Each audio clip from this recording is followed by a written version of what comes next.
দক্ষিণের আওতাধীন হাজারীবাগ থানা শাখা কর্তৃক আয়োজিত আজকের এই গণসমাবেশে এখন প্রধান অতিথির গুরুত্বপূর্ণ ভাষণ প্রদান করছেন ইসলামী আন্দোলন বাংলাদেশের সংগ্রামী সিনিয়র নায়েব আমির, এদেশের ইসলামী রাজনীতির অন্যতম আইডল বীর সিপাহ সালার, এদেশের স্বৈরাচার বিরোধী আন্দোলনের অন্যতম অগ্রদূত, অন্যতম অগ্রসেনানী আল্লামা মুফতি সৈয়দ মোহাম্মদ ফয়জুল করিম শেখ চরমনাই হাফিজাহুল্লাহ। নারে তাকবীর, নারে তাকবীর। ওয়ালাইকুম ওয়া রাহমাতুল্লাহি ওয়া বারাকাতুহু।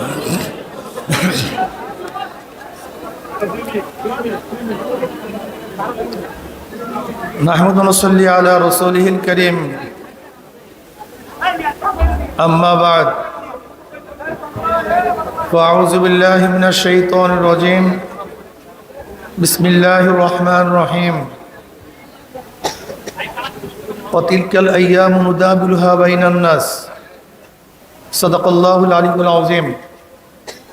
সবাই পড়ি সাল্লাল্লাহু আলাইহি ওয়াসাল্লাম। ইসলামী আন্দোলন বাংলাদেশ হাজারীবাগ থানা শাখা কর্তৃক আয়োজিত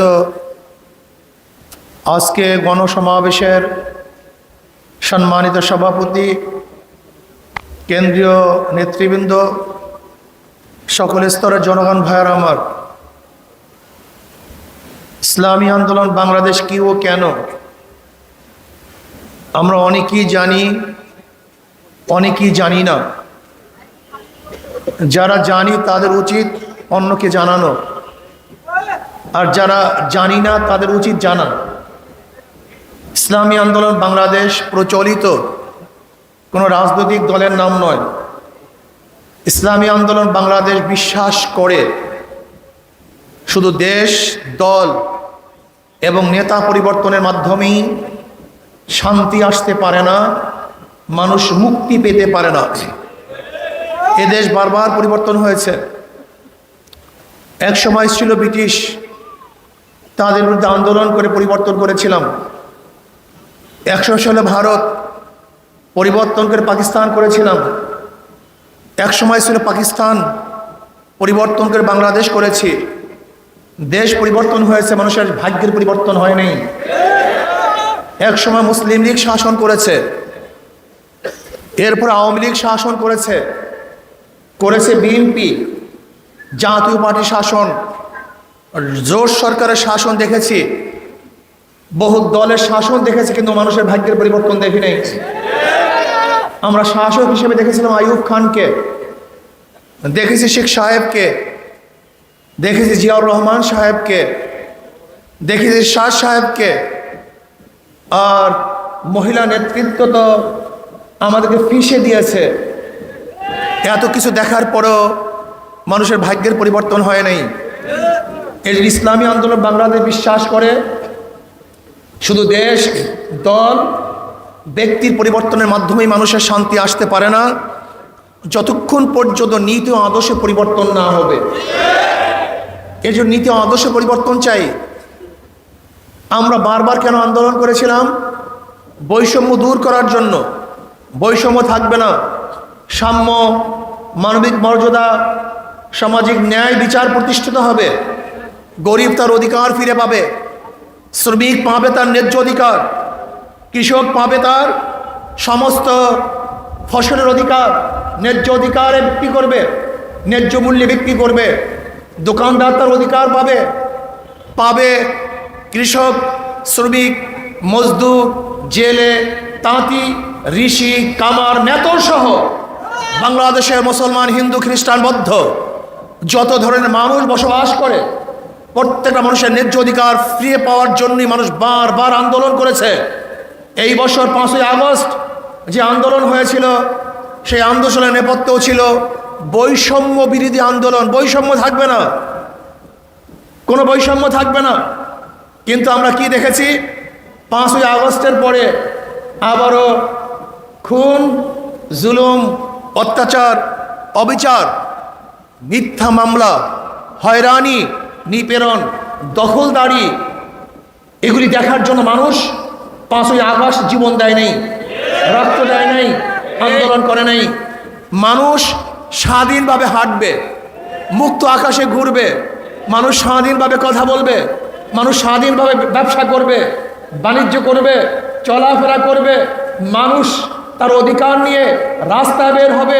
আমার মা বোনেরা ইজ্জত নিয়ে বাড়িতে ফিরবে, তারা ইফতিজিংয়ের শিকার হবে না, ধর্ষিতা হবে না, এসিড নিক্ষেপ তাদের উপরে করা হবে না। আমার যুবক সন্তানেরা মাদক আসক্তি হবে না, গাঁজা ধরবে না, ফেন্সিডিল ধরবে না, ইয়াবা ধরবে না। তাদের হাতে থাকবে কলম, মুখে থাকবে পড়াশোনা, যোগ্যতা শুরু হবে। বাংলাদেশের প্রত্যেকটা নাগরিক তারা যোগ্যতা অর্জন করবে, গোটা দুনিয়া নেতৃত্ব প্রদান করবে। কিন্তু আমরা কি দেখেছি, আজকে আমাদের সন্তানদেরকে মাদক আসক্তের মাধ্যমে ধ্বংস করা হচ্ছে।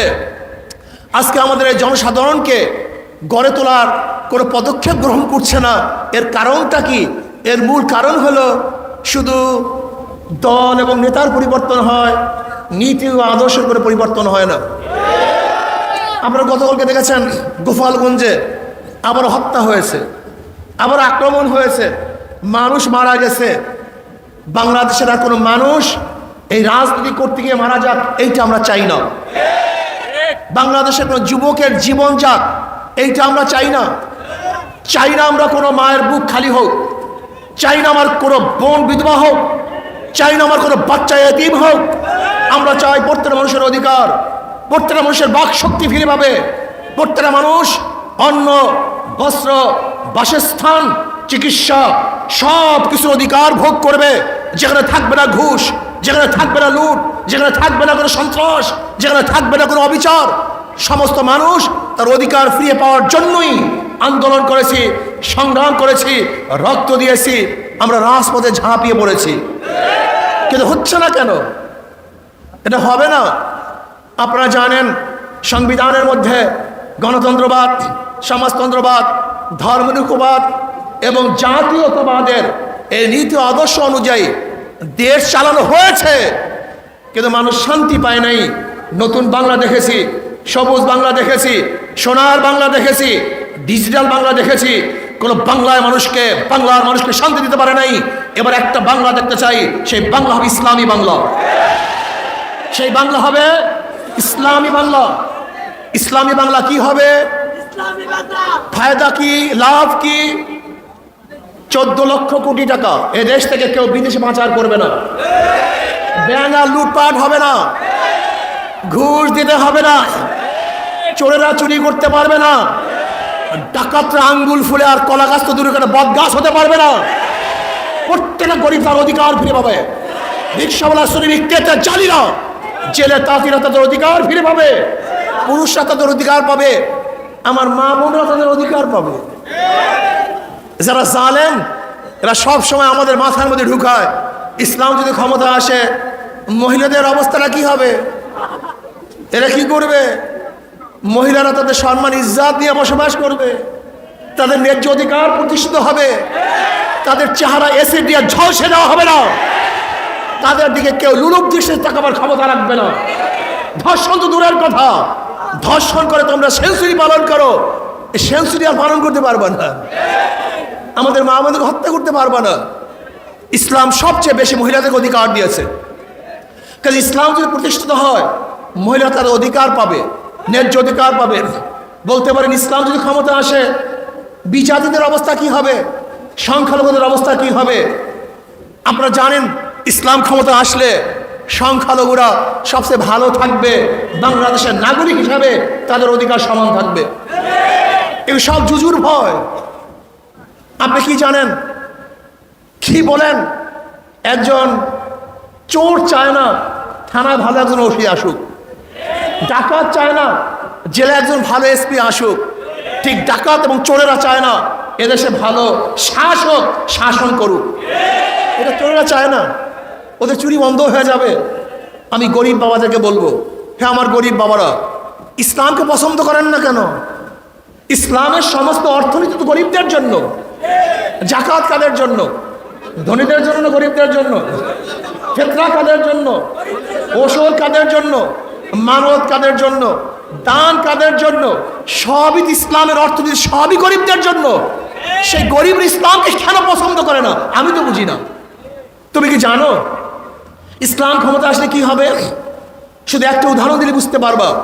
ওমর ইবনে খাত্তাব রাদিয়াল্লাহু তাআলা আনহু খুতবা দেওয়ার জন্য দাঁড়াইছেন। এক পাবলিক জনসাধারণ বলতেছে, আমিরুল মুমিনিন আপনার খুতবা শুনবো না, যতক্ষণ পর্যন্ত প্রশ্নের জবাব না দিবেন ততক্ষণ পর্যন্ত আপনার বক্তব্য শুনবো না। কি প্রশ্ন? আপনার শরীরের মধ্যে বাইতুল মালের কাপড়ের জামা, আমার শরীরের মধ্যেও বাইতুল মালের কাপড়ের জামা, কিন্তু আপনার জামা সুন্দর, ঢিলা ঢালা সুন্দর, কিন্তু আমার জামা তো সুন্দর হয় নাই। নিশ্চয়ই আপনি বাইতুল মালের থেকে আত্মসাৎ করেছেন, কাপড় বেশি নিয়েছেন। এই জবাব না দেওয়া পর্যন্ত আপনার খুতবা শুনবো না। আপনি আমানতের খেয়ানত করেছেন। কে বলছে? একজন সাধারণ পাবলিক, জনগণ। কাকে বলছেন? অর্ধজাহানের বাদশা, অর্ধজাহানের বাদশা তাকে বলতেছেন। জবাব দেন, তারপর খুতবা দেন। ওমর ইবনে খাত্তাব রাদিয়াল্লাহু বললেন, এই জবাব তো আমি দেব না, আমার ছেলে আব্দুল্লাহ দেবে। আব্দুল্লাহ রাদিয়াল্লাহু দাঁড়ালেন। তিনি বললেন, আমার বাবা আমানতের খেয়ানত করে নাই, বাইতুল মালের মাল চুরি করে নাই, বরং আমিও একটা কাপড় পেয়েছিলাম, আমার বাবাও কাপড় পেয়েছিল, কিন্তু আমি দেখেছি আমিও যদি কাপড় দিয়ে জামা বানাই, বাবাও যদি বানান, একজনের জামা সুন্দর হবে না। এই জন্য আমার কাপড়টা আমার বাবাকে হাদিয়া হিসেবে দিয়েছি। এবার খুতবা দেন। এই হলো ইসলামিক কান্ট্রির প্রাইম মিনিস্টারের অবস্থা, প্রেসিডেন্টের অবস্থা। আর আমাদের বাংলাদেশের প্রাইম মিনিস্টারের অবস্থাটা কি? প্রাইম মিনিস্টার নিজেই বলেন, আমার পিয়ন 400 কোটি টাকার মালিক, আমার পিয়ন হেলিকপ্টারে ঘোরে। এই টাকা কার? এই টাকাগুলি কার? বেয়াকুব মানুষ, নির্বোধ মানুষ,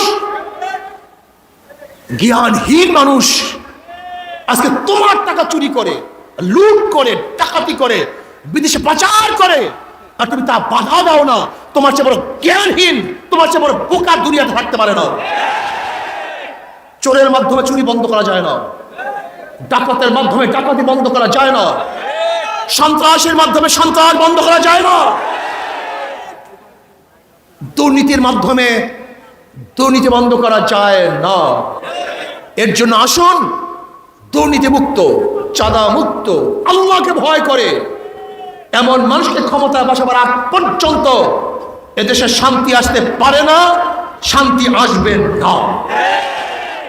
এর জন্য জনগণকে বলবো, যে যেখানে আসেন না কেন, জনগণ ঐক্য হন, জনগণ ঐক্য হন। আজকে থেকে নিয়াত করেন, যেই দলের মধ্যে সন্ত্রাস আছে, যেই দলের মধ্যে ডাকাত আছে, যেই দলের মধ্যে ধর্ষক আছে, যেই দলের মধ্যে অন্যায়কারী আছে, লুটপাটকারী আছে, ওদেরকে আর ক্ষমতায় নেব না, ওদের দল করবো না, ওদেরকে ভোট দেব না। জনগণ ঐক্য হন, জনগণ ঐক্য হন। আপনারা প্রশ্ন তুলুন, লিডার আপনার পাশে খুনি কেন? লিডার আপনার পাশে ডাকাত কেন? লিডার আপনার পাশে অবৈধ অস্ত্র চোরাচালানি যে করে সে কেন? যদি এইভাবে যেই দলের মধ্যে খুনি আছে, লুটেরা আছে, দুর্নীতিবাজ আছে, ওই দলকে যদি বয়কট করেন জনগণ, তাহলে ওরা কোনো অবস্থাতেই আমাদের মাল আর ডাকাতি করতে পারবে না, চুরি করতে পারবে না।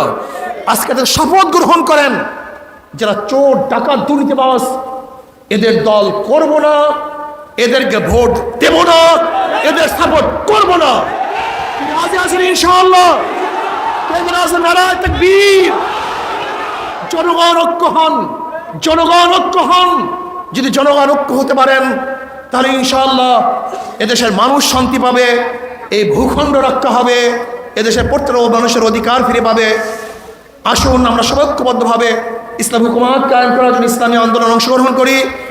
আর একটা কথা বলি, আমি শেষ করব।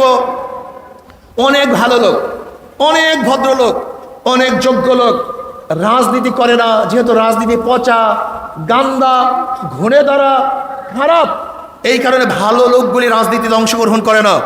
আমি ওই সমস্ত বন্ধুদেরকে বলবো, আপনার মতো ভালো লোক অংশগ্রহণ না করার কারণেই ডাকাতরা এখানে অংশগ্রহণ করেছে, চোরেরা এখানে অংশগ্রহণ করেছে, ধর্ষকরা অংশগ্রহণ করেছে। যদি আপনি এখানে অংশগ্রহণ করেন, তাহলে ডাকাতরা এখানে আর রাজনীতি করতে পারবে না, ওই চরিত্রহীনেরা রাজনীতি করতে পারবে না। এর জন্য যে যেখানে আসেন না কেন ওই মণিমুক্তগুলিকে চাই, হীরকখণ্ডের মানুষগুলিকে চাই যারা আদর্শবান, যোগ্যতা সম্পন্ন, নীতিবান। তারা আসুন, ইসলামী আন্দোলনের পতাকা ঐক্যবদ্ধ হই, এদেশের মানুষের কল্যাণের জন্য আমার জীবনকে, আমার সময়কে, আমার মেধাকে, আমার অর্থকে উৎসর্গ করি।